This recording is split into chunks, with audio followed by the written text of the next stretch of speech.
सभी को नमस्कार। आज की कक्षा में आप सभी का स्वागत है।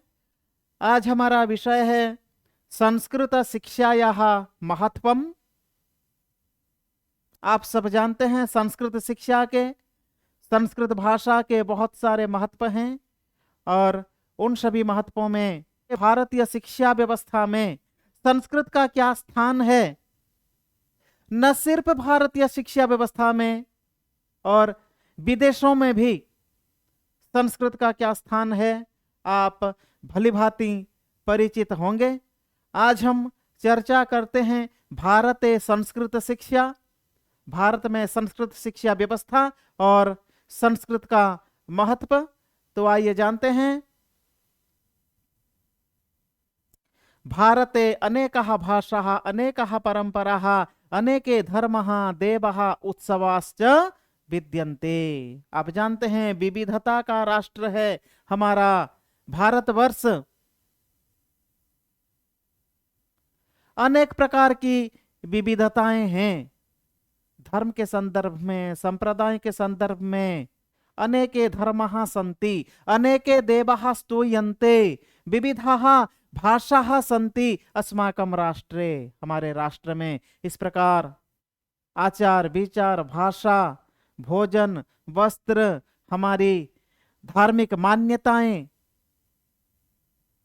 ऐसे बहुत प्रकार की विविधताएं हैं, फिर भी हमारा राष्ट्र एक राष्ट्र है। एकमेव राष्ट्रम अनेकाः विविधताः सन्ति। अनेक विविधताएं हैं, फिर भी हम एक सूत्र से बंधे हुए हैं और इसका कारण है हमारी संस्कृत भाषा, हमारा संस्कृत वाङ्मय। हमारे भारतीय चिंतनों में, भारतीय शिक्षा व्यवस्था में संस्कृत के कारण ही यह सभी प्रकार की विविधताएं नष्ट हो जाती है। हम एकता के साथ सभी कार्यों में संलग्न होते हैं। तर्हि संस्कृत भाषायाः महत्वं सर्वं महत्वपूर्णं वर्तते।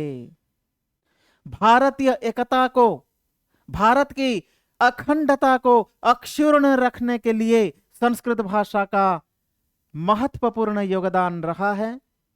यहाँ पर देख सकते हैं, उत्तरम यत् समुद्रस्य हिमाद्रिश्चैव दक्षिणम वर्षम तत् भारतम नाम भारती यत्र संततिः। समग्र भारतवर्ष का भौगोलिक स्वरूप और उसी भारतवर्ष का, उसी भारत माता का हम संतान और हम सभी लोग भारतीय कहलाते हैं।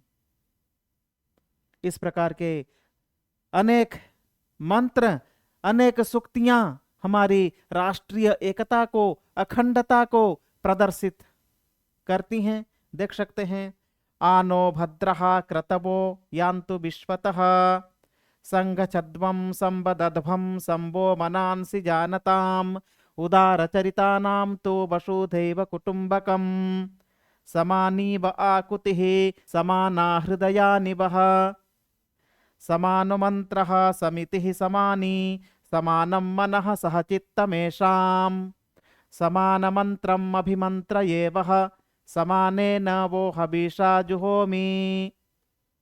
इस प्रकार बहुत सारे ऐसे मंत्र हैं, ऐसी बहुत सारी श्रुतियां हैं जो कि हमारी एकता को, हमारी अखंडता को प्रदर्शित करती हैं। तो यह है संस्कृत भाषा का महत्व और भारतीय शिक्षा व्यवस्था में ये सब सूक्तियां हमें एकता सूत्र में बांध कर रखती हैं। ठीक है, इसी प्रकार आगे और भी बहुत कुछ है। महाकवि कालिदासस्य कुमार संभवम।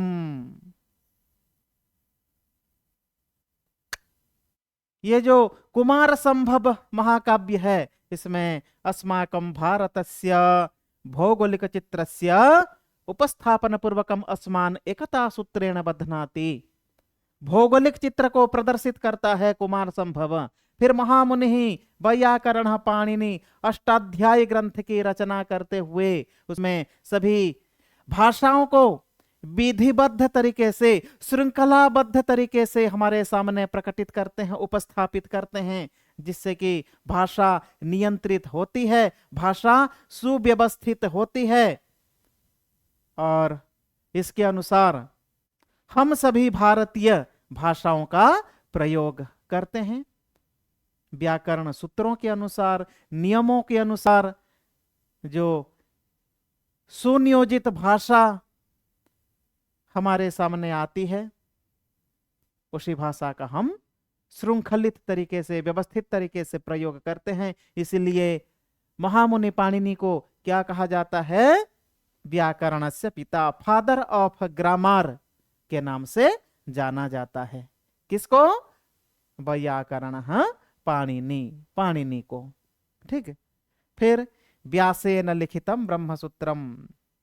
इसके बाद पाणिनि के पश्चात फिर आते हैं आदि कवि वाल्मीकि, रामायण की रचना करते हैं। और उसी के साथ ये जो अष्टाध्यायी ग्रंथ के साथ, व्याकरण तत्वों के साथ और रामायण के साथ हमारा जो लौकिक संस्कृत है, लौकिक संस्कृत का प्रारंभ होता है। और समय के अनुसार महाकवि, महामुनि, नाट्यकार, आलंकारिक, दार्शनिक अपने अपने काव्यों की, दर्शनों की रचना करते हैं। फिर आता है भारतीय दर्शन, आस्तिक दर्शन, नास्तिक दर्शन, फिर काव्य, महाकाव्य इत्यादि इत्यादि। तो यहाँ पर ब्रह्मसूत्र को आधार करके शंकराचार्य जी ने क्या करते हैं? सर्वम खलु इदम ब्रह्म,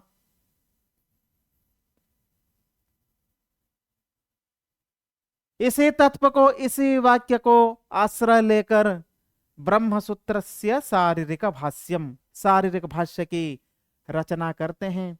और भारतीयों के दिल में, दिमाग में, चिंतन में आध्यात्मिकता का आविर्भाव होता है, आध्यात्मिक गुणों से संयुक्त। इसके साथ साथ चरित्र निर्माण, मानवीय मूल्यबोध, नैतिक चिंतन, व्यक्तित्व का विकास, समग्र व्यक्तित्व का विकास धीरे धीरे होने लगता है। और फिर शंकराचार्य जी ने क्या करते हैं? भारतस्य चतुर्षु दिक्षु, सनातन धर्म की स्थापना करते हुए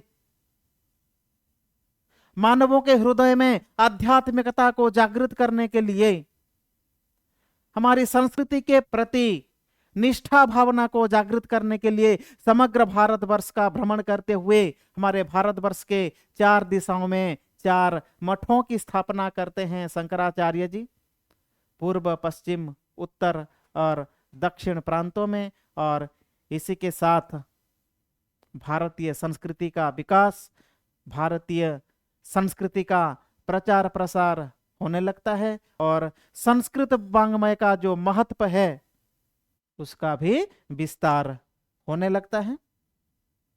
ठीक है।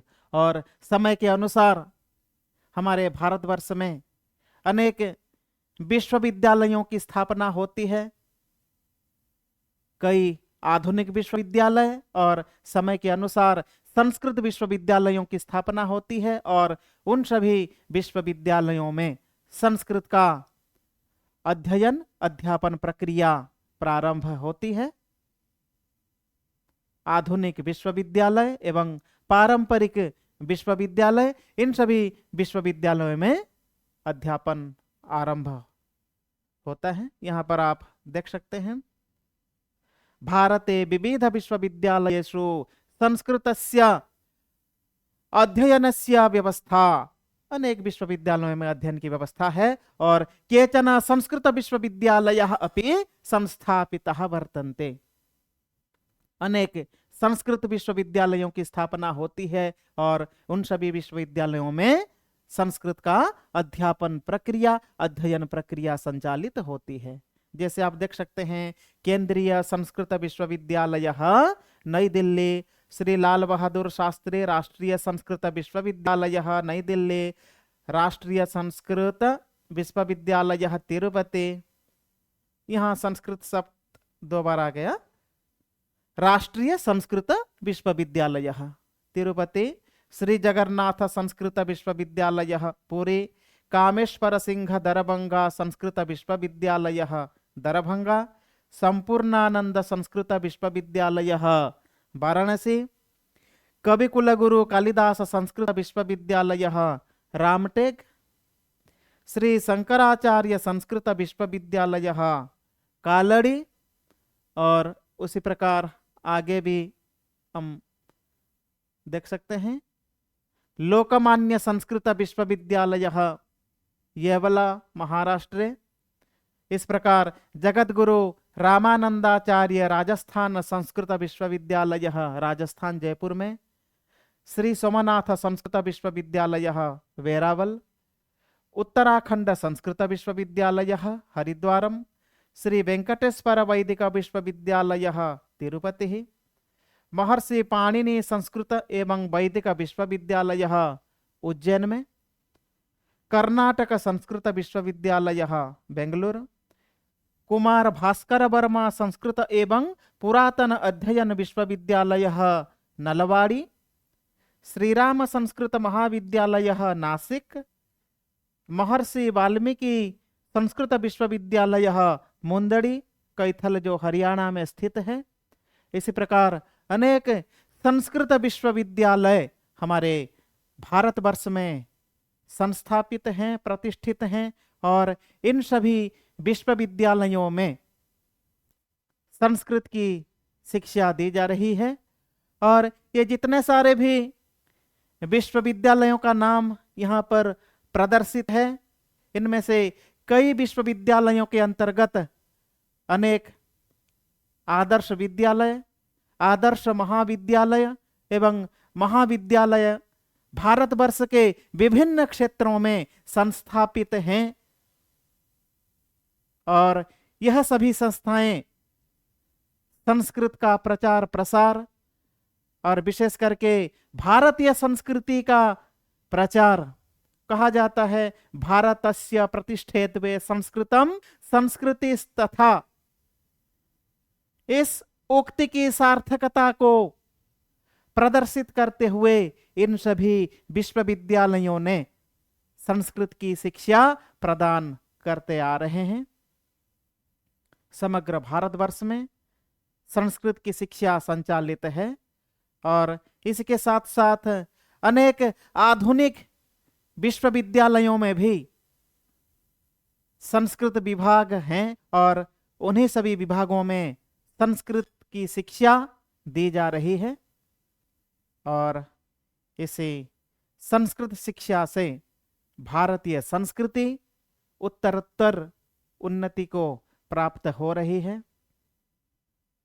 आज के समय में हमारा भारत सरकार संस्कृत के शिक्षण के ऊपर भी बहुत महत्व दे रही है।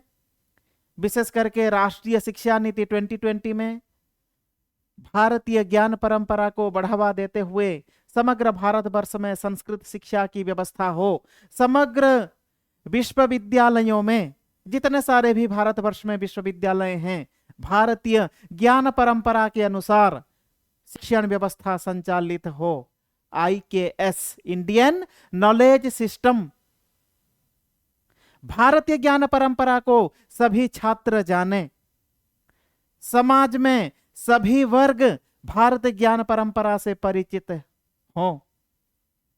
हमारी सरकार यही चाहती है, इसलिए राष्ट्रीय शिक्षा नीति में, भारतीय शिक्षा नीति में भारतीय ज्ञान परंपरा को जोड़ा गया। संपूर्ण भारतीय शिक्षा व्यवस्था में भारतीयता प्रदर्शित हो, छात्रों में, नागरिकों में, सामाजिकों में मानवीय मूल्यबोधों का विकास हो, संस्कृति के प्रति छात्रों की निष्ठा हो, छात्रों का चरित्र निर्माण हो, ऐसी व्यवस्था शिक्षा व्यवस्था के अंतर्गत संचालित है। और संस्कृत के बिना मानवीय मूल्यबोधों का निर्माण, नैतिक मूल्यों का निर्माण, चरित्र निर्माण, समग्र व्यक्तित्व का विकास संभव नहीं है। इसलिए आज की शिक्षा व्यवस्था में हमारे भारतवर्ष में संस्कृत का महत्वपूर्ण योगदान है। और भारत के सभी विश्वविद्यालय, चाहे वो आधुनिक विश्वविद्यालय हो या पारंपरिक विश्वविद्यालय हो, संस्कृत शिक्षण के संदर्भ में अत्यंत जागरूक हैं और इसी संस्कृत शिक्षा से हमारी भारतीय संस्कृति पुनः प्रतिष्ठित होगी। समग्र विश्व में यही कामना करते हुए आज की कक्षा को यहीं पर हम समाप्त करते हैं। फिर मिलेंगे अगली कक्षा में।